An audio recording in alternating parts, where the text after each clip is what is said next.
شروع کرتا ہوں اللہ تعالیٰ کے بابرکت نام سے جو بڑا مہربان اور نہایت رحم کرنے والا ہے۔ ایک بار جبریل علیہ السلام نبی کریم صلی اللہ علیہ وآلہ وسلم کے پاس آئے تو آپ صلی اللہ علیہ وآلہ وسلم نے دیکھا کہ جبریل علیہ السلام کچھ پریشان ہیں۔ آپ صلی اللہ علیہ وآلہ وسلم نے فرمایا، جبریل کیا معاملہ ہے کہ آج میں آپ کو غمزدہ دیکھ رہا ہوں؟ جبرائیل علیہ السلام نے عرض کیا، اے محبوب، کل میں اللہ پاک کے حکم سے جہنم کا نظارہ کر کے آیا ہوں۔ اس کو دیکھنے سے مجھ پہ غم کے آثار نمودار ہوئے ہیں۔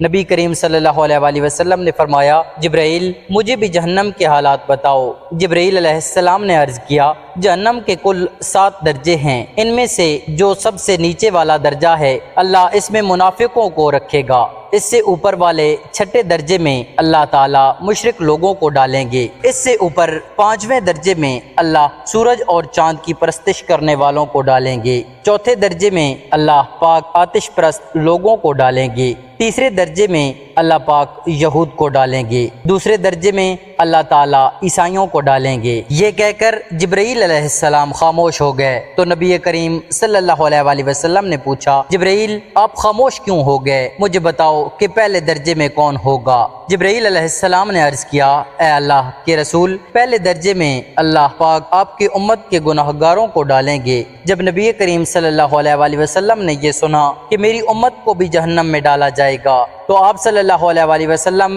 بے حد غمگین ہوئے اور آپ نے اللہ تعالیٰ کے حضور دعائیں کرنا شروع کی۔ 3 دن ایسے گزرے کہ اللہ کے محبوب مسجد میں نماز پڑھنے کے لیے تشریف لاتے، نماز پڑھ کر حجرے میں تشریف لے جاتے اور دروازہ بند کر کے اللہ کے حضور رو رو کر فریاد کرتے۔ صحابہ حیران تھے کہ نبی کریم صلی اللہ علیہ وآلہ وسلم پہ یہ کیسی کیفیت طاری ہوئی ہے، مسجد سے حجرے میں جاتے ہیں، گھر بھی تشریف لے کر نہیں جا رہے۔ جب تیسرا دن ہوا تو سیدنا ابو بکر سے رہا نہیں گیا، وہ دروازے پہ آئے، دستک دی اور سلام کیا، لیکن سلام کا جواب نہیں آیا۔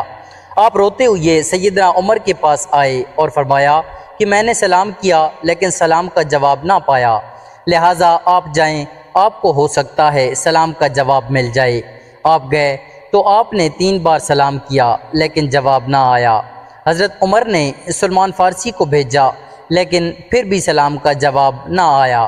حضرت سلمان فارسی نے واقعہ کا تذکرہ علی رضی اللہ تعالیٰ عنہ سے کیا۔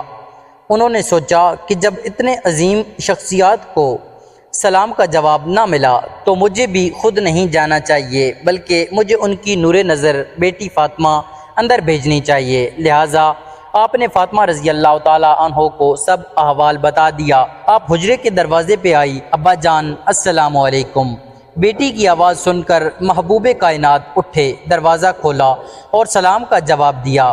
ابا جان آپ پر کیا کیفیت ہے کہ 3 دن سے آپ یہاں تشریف فرما ہیں؟ نبی کریم صلی اللہ علیہ وآلہ وسلم نے فرمایا کہ جبرائیل علیہ السلام نے مجھے آگاہ کیا ہے کہ میری امت بھی جہنم میں جائے گی۔ فاطمہ بیٹی، مجھے اپنی امت کے گناہگاروں کا غم کھائے جا رہا ہے اور میں اپنے مالک سے دعائیں کر رہا ہوں کہ اللہ ان کو معاف کر اور جہنم سے بری کر۔ یہ کہہ کر آپ پھر سجدے میں چلے گئے اور رونا شروع کر دیا، یا اللہ میری امت، یا اللہ میری امت کے گناہگاروں پہ رحم کر، ان کو جہنم سے آزاد کر۔ کہ اتنے میں حکم آ گیا، وَلَسَوْفَ يُعْطِيكَ رَبُّكَ فَتَرْضَىٰ، اے میرے محبوب غم نہ کر، میں تم کو اتنا عطا کر دوں گا کہ آپ راضی ہو جائیں گے۔ آپ خوشی سے کھل اٹھے اور فرمایا، لوگوں، اللہ نے مجھ سے وعدہ کر لیا ہے کہ وہ روز قیامت مجھے میری امت کے معاملے میں خوب راضی کریں گے، اور میں نے اس وقت تک راضی نہیں ہونا جب تک میرا آخری امتی بھی جنت میں نہ چلا جائے۔ لکھتے ہوئے آنکھوں سے آنسو آ گئے کہ ہمارا نبی اتنا شفیق اور غم محسوس کرنے والا ہے، اور بدلے میں ہم نے ان کو کیا دیا؟ آپ کا 1 سیکنڈ اس تحریر کو دوسرے لوگوں تک پہنچانے کا ذریعہ ہے۔ میری آپ سے عاجزانہ اپیل ہے کہ لا حاصل اور بے مقصد پوسٹ ہم سب شیئر کرتے ہیں، آج اپنے نبی صلی اللہ علیہ وآلہ وسلم کی رحمت کا یہ پہلو کیوں نہ شیئر کریں؟ آئیں ایک شیئر کر کے اپنا حصہ ڈالیں، کیا پتہ کون گناہگار پڑھ کے راہ راست پہ آ جائے۔ اور دوستوں سے گزارش ہے کہ ہمارے چینل کو سبسکرائب کریں اور ویڈیو کو لائک کریں۔ شکریہ۔